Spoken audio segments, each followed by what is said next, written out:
April 14th, 1912. The RMS Titanic, the largest ship in the world, glides through the dark. She was a floating palace, a monument to human ambition. They called her unsinkable. This wasn't just confidence, it was a challenge. And for some, it was an opportunity. In less than 3 hours, the unsinkable ship was gone, plunging into the abyss and taking 1,500 souls with her. It is the most famous maritime disaster in history. But what if it wasn't a disaster? What if it was a deliberate act? Forget what you learned in school. 1912 was not a time of peace. The great powers of Europe were in a frantic secret arms race. The German Empire was desperately trying to match the power of Britain's Royal Navy. War was not a question of if, but when. And the Titanic. She wasn't just a passenger liner. She was a target. But why? First, look at who was on board. The ship was carrying some of the wealthiest, most powerful men in the world. Men like John Jacob Astor and Benjamin Guggenheim. Men with immense political influence. Men who were publicly opposed to the coming war. They favored peace and international cooperation. With them out of the way, the path to conflict would be much, much easier. But there was a second, even more valuable target. The official manifest lists luxury cars, champagne, and mail.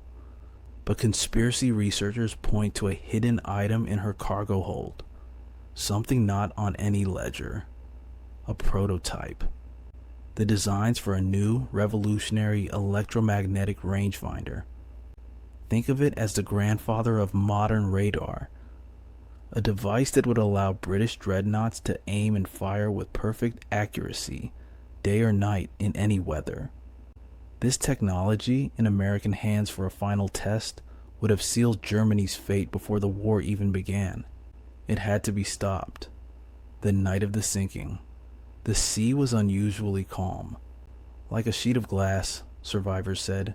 Perfect conditions for a new silent hunter, the U-5, one of the German Imperial Navy's first-generation U-boats. Crude, cramped, and deadly. While the Titanic's passengers danced in grand ballrooms, a handful of men sat in a steel tube beneath them, holding their breath, waiting for the signal. Now, let's look at the evidence the official inquiries ignored. Multiple survivors in sworn testimony reported hearing muffled explosions before the ship began to list. They didn't describe the long, grinding scrape of ice.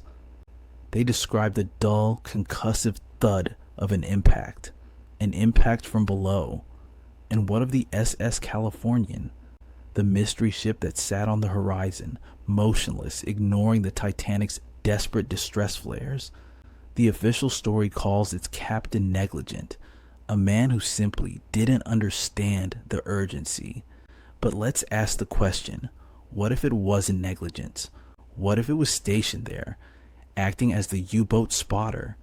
The Californian's radio operator went to bed just minutes before the Titanic began sending its distress calls. A coincidence? Or was his job done? He had guided the U-boat in. Now, they were simply there to confirm the hit and watch the accident unfold from a safe distance. The plan was brutal and brilliant. The torpedo, a new low-powered design, wouldn't sink the ship instantly. It would rupture the forward compartments. The attack would be blamed on the treacherous, icy waters of the North Atlantic. The iceberg was the perfect alibi. Who would ever suspect an act of war in a time of peace? The mission was a success. The technology was lost. The voices for peace were silenced. The witnesses were lost to the sea, and the 1,500 victims were dismissed as a tragic accident. When Great Britain was finally dragged into the inferno of war 2 years later, it did so without its single greatest technological advantage, and without the powerful figures who might have stopped it. We ask if the Titanic could have been saved. We ask if there were enough lifeboats. Perhaps we should be asking a different question. Is the Titanic the world's most famous accident? Or was it the first and most successful secret attack of World War I?